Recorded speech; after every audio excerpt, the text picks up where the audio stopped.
previously. You established the legislative background and backbone upon which county governments operate today. You enacted the laws, frameworks, and regulatory structures that enable counties to function effectively in health, in agriculture, in trade, in planning, and local revenue administration. You have strengthened fairness in resource distribution and ensured that development reaches beyond county headquarters into villages, markets, schools, health facilities, and rural infrastructure. In doing so, you have made equity practical and measurable. Honorable members, from the first day of this administration, I made it clear that devolution is not merely a constitutional provision. It is the crown jewel of our democratic governance and one of the greatest achievements of the people of Kenya. Accordingly, this administration has treated devolution not as an obligation to be managed, but as a commitment to be strengthened.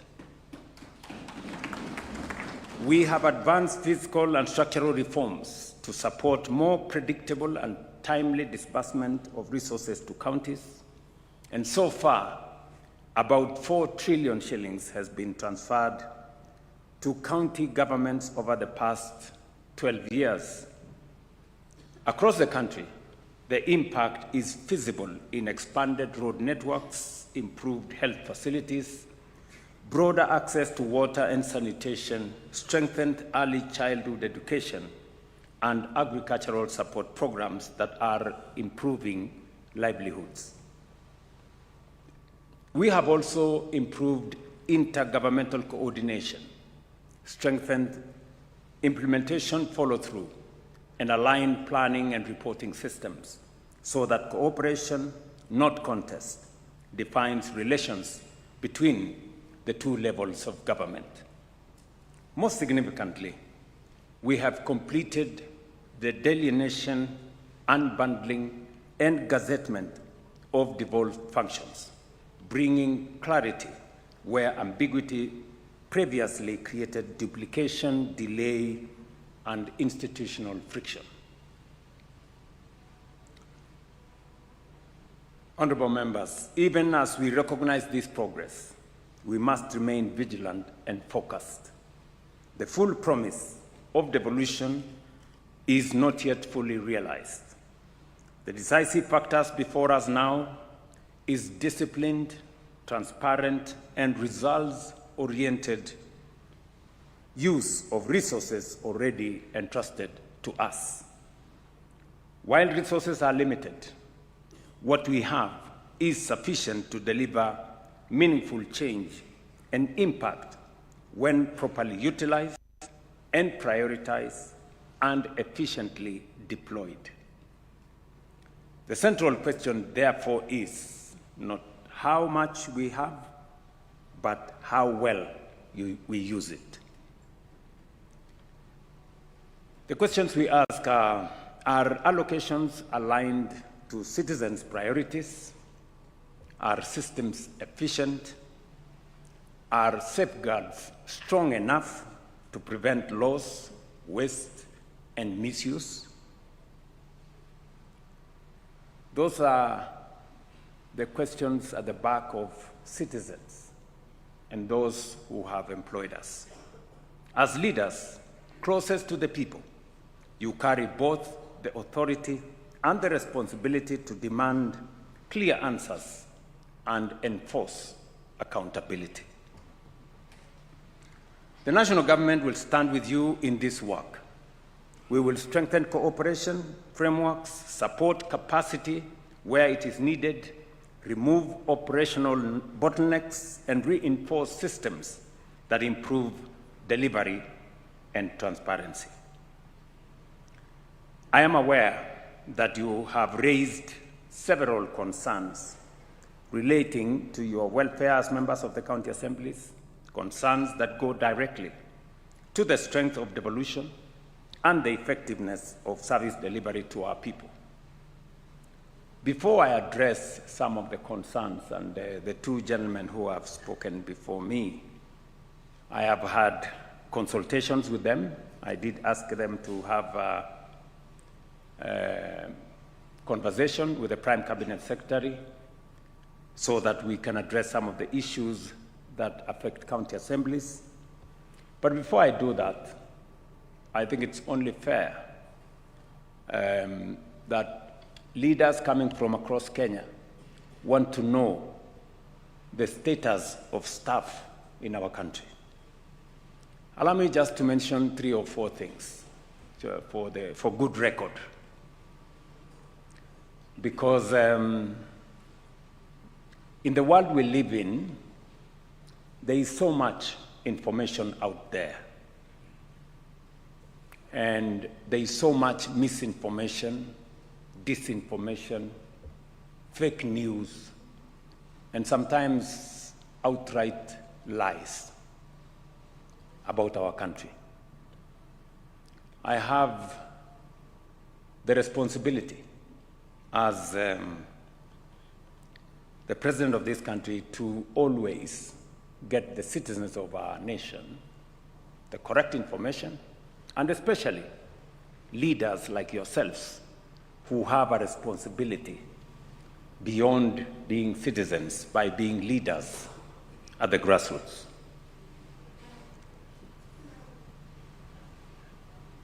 Our economy, I think you saw last week, Central Bank has now reduced the CBR rate, which is the anchorage for interest rates, from 9% to 8.75%, signaling the coming down of interest rates in Kenya. Just for good record, that CBR rate was 14% a few months ago. Put it correctly. We have consolidated and stabilized the economy of our country over the last 3 years. And numbers don't lie. Our inflation has come down from 9.6% to 4.5%. Our exchange rate has come down. Our Kenya shilling has strengthened. Today, the exchange rate is 129 Kenya shillings to $1. It was 165 shillings to $1 2.5 years ago. Our foreign exchange reserves have grown, almost doubled. In 2022, our foreign exchange reserves were $5.7 billion. Today, it is $12.3 billion. If you are an exporter, you used to request for dollars and wait for weeks and months because we didn't have enough foreign exchange. Today, you can get foreign exchange at the click of a button. That is how we have consolidated our economy.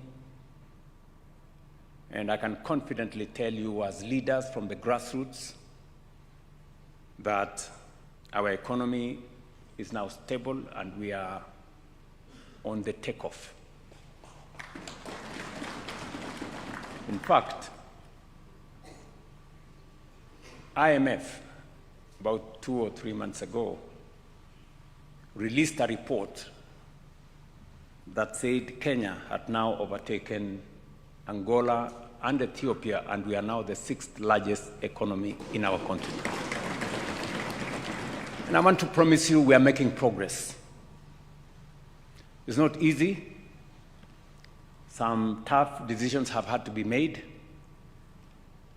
but the risk of Kenya defaulting on its foreign obligations is now well behind us.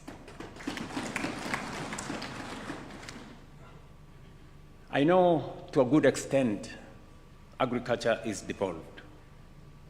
It was part of my commitment to the people of Kenya and a necessary imperative for us as a nation that we reorganize our agriculture and change the trajectory from consumption subsidies to production support.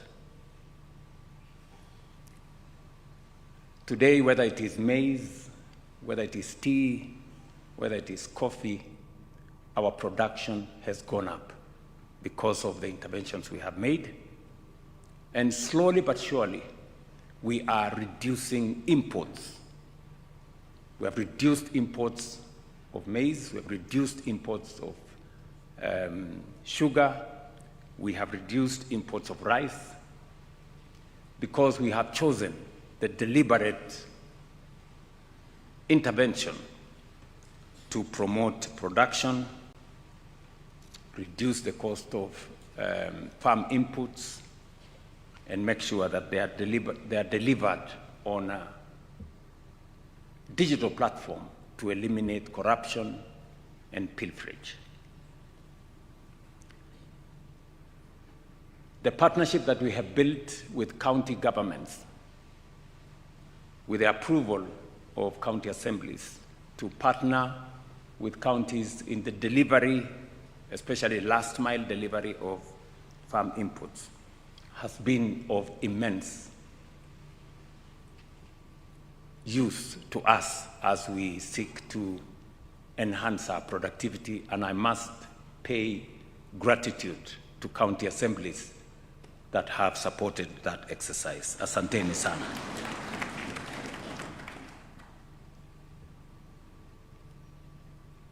I know we have a shared responsibility on matters to do with education. While education at the lower levels is devolved at the early childhood level, the rest of the education is a national function, but we have had a place to converge. I can confidently tell the country today the challenges that we had in the education system, and we had many of you remember. CBC was a very big problem. Many parents were complaining, teachers were complaining, other stakeholders were complaining, and we had to align the CBC program. Today, we have worked with the stakeholders, and now we have competence-based education. We have removed the bottlenecks. We had serious issues with teachers and teacher recruitment. By January this year, we've now recruited 100,000 teachers. We've closed the gap. We are remaining with 20,000 teachers next year, and then we will completely close the gap on teacher numbers. We have built an extra 23,000 classrooms to remove the gaps that were there, and we have changed our funding model. Many of you will remember, those of you who come from Nakuru, for example, or Eldoret, Egerton University could not pay salaries. Moi University was almost facing closure. My own alma mater, Nairobi University, had very serious challenges. They couldn't pay their dues.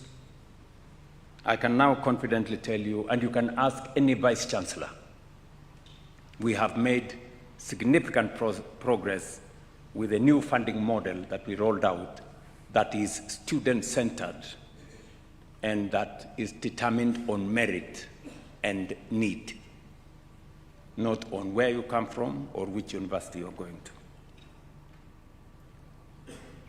And I say so because education is probably the most important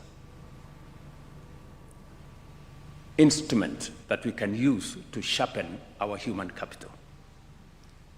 and our human capital is the most important asset that we have as a nation. And so it is important that every child in Kenya has access to education, not as a matter of privilege, but as a matter of right.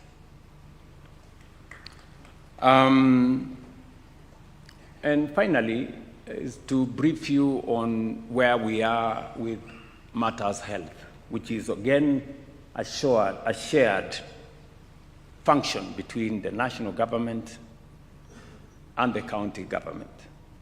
I must commend the Council of Governors. They have worked with me and the national government in making sure that health does not become a privilege for those who have jobs or those who have means or those who can afford. But health becomes a right as it is defined in the Constitution, Section 43, that health is a right for every citizen of the Republic of Kenya, irrespective of any other consideration, financial, social, religious, whatever. So we're making very good progress, and I am proud of the numbers that are now clear. I was in the city of Nairobi yesterday, and Nairobi, which has the largest population, is actually among the first 5 counties that have registered SHA, despite their numbers. Today we have 29.3, as of yesterday, million Kenyans registered, and we have treated close to 6 million Kenyans in the last 1 year who've been to hospital. All I want to ask members of county assemblies, don't allow facilities in your area of jurisdiction to continue to charge citizens for treatment. Let me repeat. As a member of the county assembly, I want you to know every facility that is providing outpatient facility, be it a dispensary, be it a health center, or a level 4 hospital, be it private, faith-based, or public, all of them, the government of Kenya pays for citizens who go to those facilities for outpatient facilities without any payment. Citizens should be treated. All they need to do is to make sure they are registered in SHA. The rest will be taken care of by the government of Kenya. Let me also say that I have worked with the county governments because the biggest challenge that has always been there to the people of Kenya has been the absence of medicines in our facilities. Mwananchi anaenda pale, anaambiwa mambo ni sawa, namna hii, mwisho anaambiwa hakuna dawa. So we have agreed with the Council of Governors. The problem that existed at that time was the refill rate of KEMSA. Refill rate for KEMSA in 2022 was 38%. I can now tell you here standing that it is now 97%. Meaning that every facility should have medical commodities. There is no longer an excuse for any facility not to have the right medicines for our citizens. And as county assembly members, please, I want to enlist your support in making sure that we red flag and we profile those facilities that either continue to charge citizens or continue to tell us there is no medicine. We should ask them tough questions. I think that goes to the heart of what Prime Cabinet Secretary was saying, that your oversight responsibility includes making sure that those facilities are working. Members, I have told you about, I wanted to say one more thing. We are, one of the most serious challenges that we face as a nation is unemployment. All of you, I know, you wake up in the morning, you find people, and we have challenges of unemployment, and we have to be deliberate and intentional on how we create jobs. And that is why we have rolled out 4 different programs. We have our housing, markets, and hostels program that now employ close to 500,000 Kenyans, and God willing, by next year, it should be able to employ 1 million young people.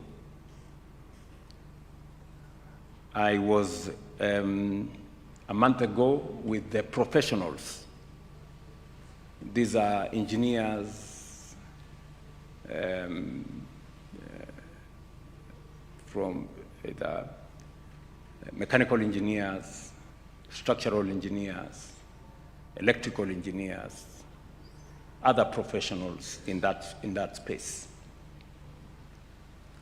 And we have recruited about 6,000 of them to help us, to monitor and oversight, working with other consultants. We have also the digital jobs space, which I did ask county assemblies to identify at least one spot in their wards so that we can work with the members of parliament to build at least an ICT hub so that you can have 100, 200, 300 young people working on our digital jobs space. And again, I remember telling members of this assembly that there is an opportunity for you to sponsor. And sponsor in this case does not mean you pay. You just assist them to know where they can get opportunities to work outside Kenya. And all this is moving in the right direction. Today we have 1.6 million Kenyans that were not working in 2022. They are working today in all the programs we have done. And we will continue to open those opportunities. Recently, I was in different parts of the country on the business support that we are extending to our micro, small, and medium enterprises under the Nyota program. I want to ask members here to participate in that program, to mobilize, because we have a phase 2, we have a phase 3, we have a phase 4. So this is an opportunity for you, and we have insisted that beneficiaries must be ward-based. We have said beneficiaries must be from every ward, and we have distributed equally in all wards in Kenya. In the past, such programs would benefit a few people in towns and in places, but we have insisted this time round that because we believe in bottom-up, it must really be at the bottom, and that is at the ward. So these are some of the interventions that I want to ask that you participate. As I have said, all these programs are not programs tailored for political reasons. None of the young people participating is asked whether they support what political party or what religion or all these other considerations. So, finally,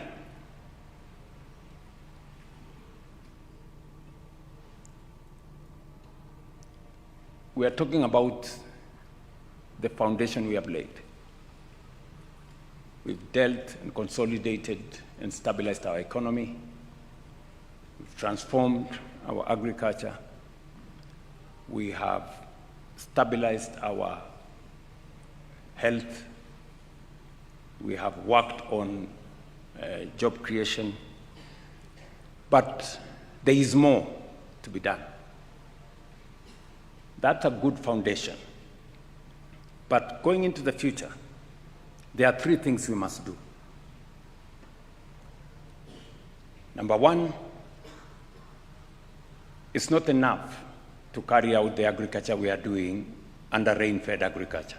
The future, with climate change, with limited agricultural land under rain-fed agriculture, the future is now in water harvesting, water storage, and irrigation. And the plan is to have at least 2.5 million acres under irrigation so that we solve the problem of food insecurity in a permanent way. And that is why you've had me lay out the plan to build 50 mega dams in different parts of the country, another 200 large dams, and another 1,000 micro dams. It should concern you as members of county assemblies that with this rollout, where is your ward? I hope you take time to find out. The second thing that we must do as a country is to generate more electricity. I go to different parts of Kenya, and there is still the perennial problem that we have many parts of our nation that are still in darkness. We've done well. I think over the last 12 years, we have moved our electricity connection from about 2.3 million households to close to 11 million households now. We still have a deficit of about 2 million households to be able to have universal coverage of our electricity connection. But more importantly, the future is in technology. The future is in manufacturing. And energy is the engine that drives innovation, technology, and industrialization and manufacturing. I will give you an example.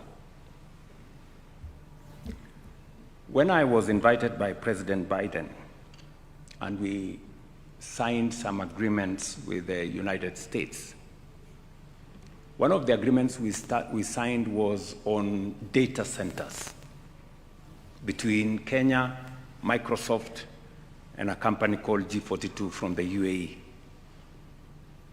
And I was very happy that finally we will have a data center in Kenya powered by our renewable energy, so the world would have its first green data center. But when it came to implementation, after we signed the agreement, I was told, Mr. President, one data center will need like 1,000 megawatts. Do you know how many megawatts we have in Kenya? 3,000. For the whole country. So one data center required, it means we will have to shut down a third of the country to have this one data center. And we wanted 5. We have an opportunity to do 5. So technology consumes a lot of energy. And that is why if we are going to go into the future, if we are going to be competitive, and we have no choice, otherwise we'll be left behind, we have to generate a minimum of 10,000 megawatts in the next 7 years.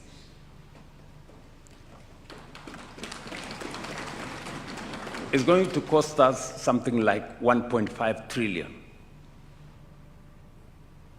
Mnanielewa? So these are realities that we must live with. When you hear me say, for far too long, we have been making peace with mediocrity, tuko tu hapo, the scale of our ambition, the level of our thinking has been limited. So we need to generate energy. And we have enough energy to generate. In fact, we have 10,000 megawatts potential for geothermal. We have 20,000 in wind. We have more capacity in solar. And we have so many other, including nuclear. So we must take it in that direction. And finally, we must make this country move. Transport, logistics. Today, we have 20,000 kilometers of tarmac in Kenya. Japan, which is smaller than Kenya, has 1 million kilometers of tarmac. Do you notice the difference between 20,000 and 1 million?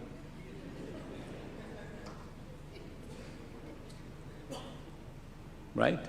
That is why whenever you have a meeting everywhere in Kenya, you are told, barabara yetu ni mbaya. Barabara yetu ni mbaya. So it's correct.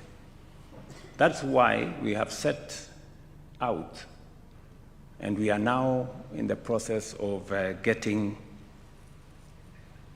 28,000 kilometers to add on to the 20,000 we have. And we want to build those 28,000 kilometers in the next 7 years.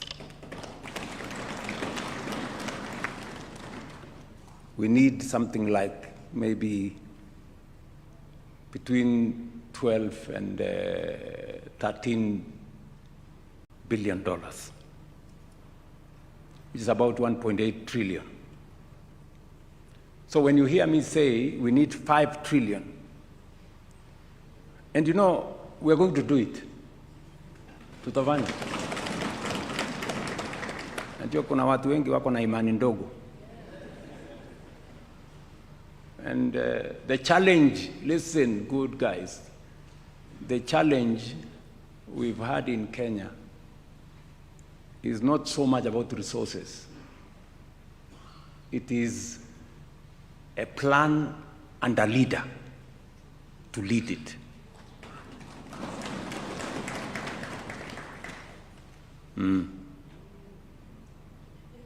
Si tulisema tunafanya affordable housing. Leo kandarasi ya affordable housing na markets na hostels ni 650 billion. How much? 650 billion. Na sio pesa ya kukopa, na sio pesa ya kuomba.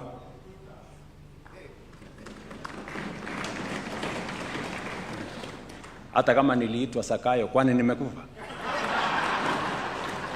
Sababu mimi niko heri. Lakini go to Kisumu today, go to Homa Bay, go to Nakuru, go to Mandera, go to Mombasa, come to Machakos, go to Kitui.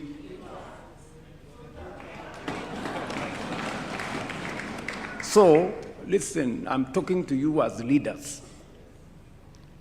This country, we have the capacity to transform this nation. We have what it takes. We've been discussing housing for how many years? National Housing Corporation was registered 60 years ago. Mnanielewa? So, we can transform our nation. If you doubted the capacity of Kenya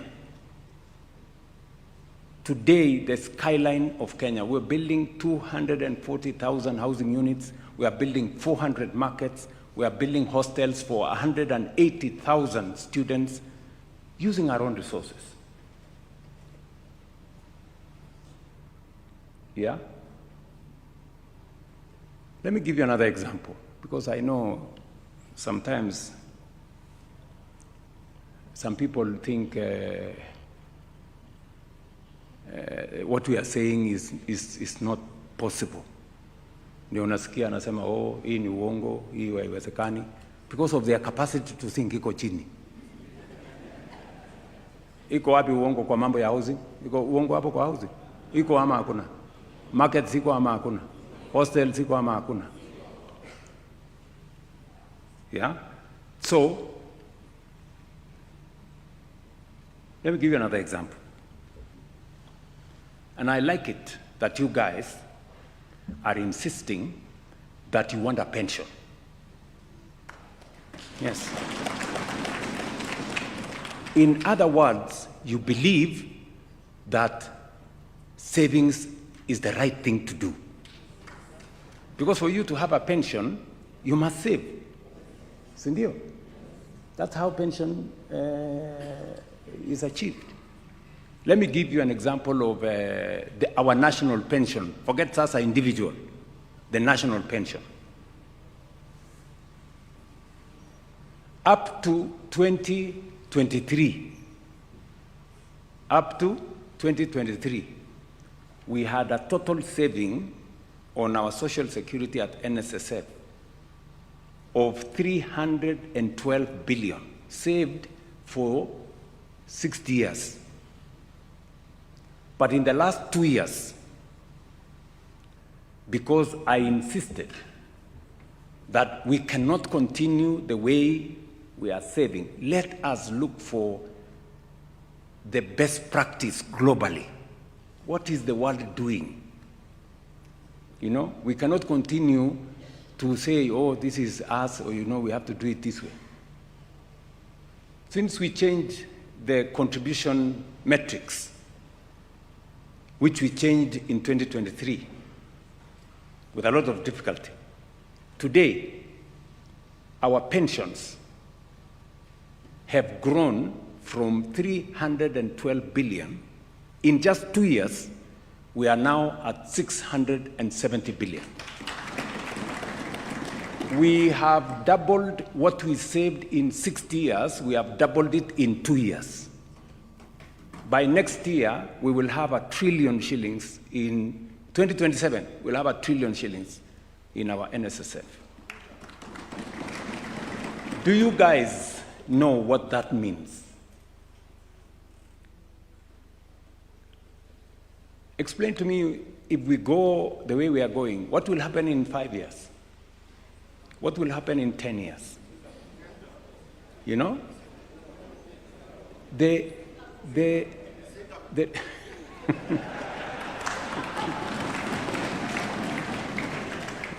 Listen, the reason why we roam capitals of other countries to go borrow money is because we have refused to save our own money. The money we are going to borrow from China is the savings of the Chinese people. Their saving is 55% of their GDP. Our saving is 12% of our GDP. That's the difference. So we go borrow from the Chinese, tunakuja tunafanyia kazi hapa, halafu we have to pay with interest. Last year I went to China twice. To do what? To negotiate. No. To go negotiate sasa bwana mkubwa. Unaona sasa hii deni iko kubwa sana. We are paying $1 billion every year. So we couldn't find space to do any road or to do anything. So we went to tell them, hii deni punguza kidogo inatuumiza. So forget about what you see huko. Nakuta huko iko parade kubwa. Askari wanapita huko, tumesimama hapo. Unafikiri it is pomp and color. Hiyo parade kiisha, ukiingia ndani hapo, mlango ikifungwa, unaanza kuambia ule mtu tafadhali bwana.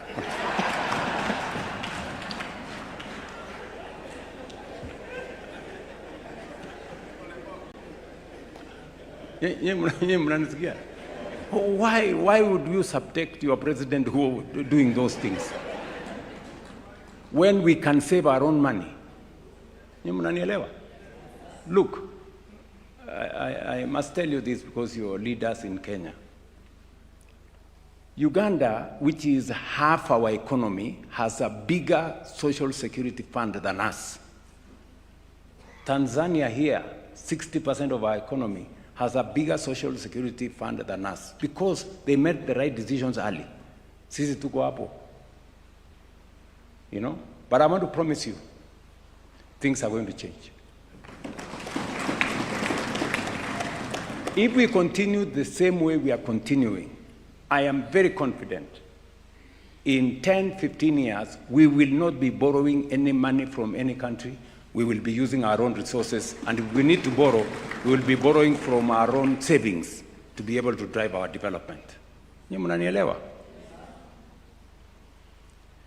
But somebody has to take the lead. Na lazima mtu akubali aitwe majina. Na lazima mtu akuwe unpopular. Lakini we must make the right decisions for Kenya. You people, we are not elected to be popular. We are elected to do the right things for our nation. Make the right decisions for Kenya. Ni mnanielewa? Yes. And I promise you I will make my contribution to this great nation. I had a meeting with the governor of Nairobi, because we need to sort out the city of Nairobi. The city of Nairobi is not just another county. This is the capital city of Kenya. This is the face of Kenya. This is the seat of the Republic of Kenya. Many people who say they have come to Kenya, they have actually come to Nairobi. And that is the impression they carry. If they find takataka all over the place, if they find the place in darkness, if they find the place people being mugged, that is the impression they get of our country. Ama? Yes. So I have a duty, and the law is there to assist the county of Nairobi to make sure that we present the right image of the Republic of Kenya. But you know, many people are obsessed with form instead of substance. Many people are obsessed with titles and positions instead of progress and service to the people. And we must get the right focus. So, good people, I am asking for your partnership for us to change Kenya. It is doable. It is possible. I rest my case. On the remuneration of members of the county assembly.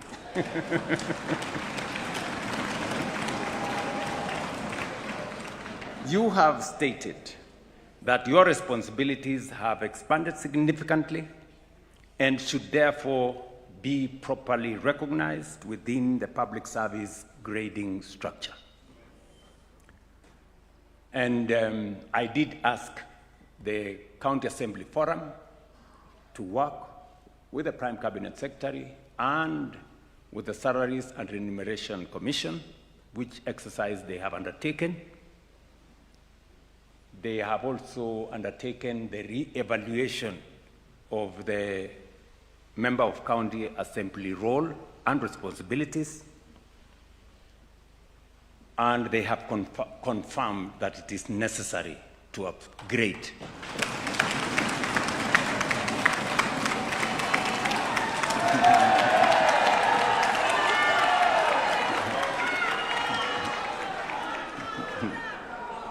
So, a job evaluation was duly completed and submitted to the Salaries and Remuneration Commission.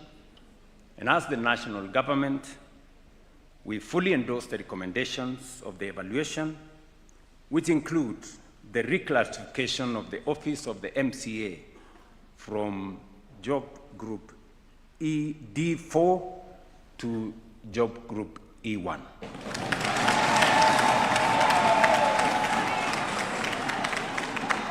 That is in recognition of your mandate and workload.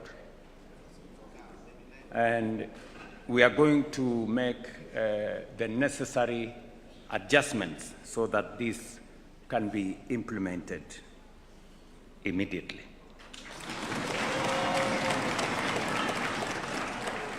On the County Assembly's pension framework,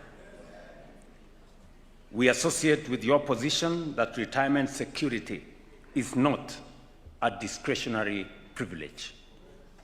It is a duty of a fair and responsible state to those who serve it. Public service must carry dignity, both in tenure and after service. You see many leaders, when they get out of office, they live very, very badly. And therefore, the issue of pension is something that I have every intention to address. And so, there were two outstanding issues that Parliament was grappling with. I have discussed this with the leadership of Parliament, and I want to confirm that the issues are within reach. We will resolve those issues in Parliament, and we will then conclude because already the matters are in Parliament. The only thing I want to ask of you is that, which you already accepted, it must be contributory. The same way members of Parliament contribute 7.5% of their salary, you will contribute 7.5% of your salary. The same way the employer in government, members of Parliament, contributes 7.5%, your employer will also contribute 7.5%. That way, we will have a pension that will support you. I know there is one final issue as to who is the employer of the MCA. That we will solve it out. We'll solve it, and I guess in the next couple of months, we will be able to complete that process in Parliament, and members of County Assembly can be pensioners after 2 terms in office. So, mimi naona kuna saa zingine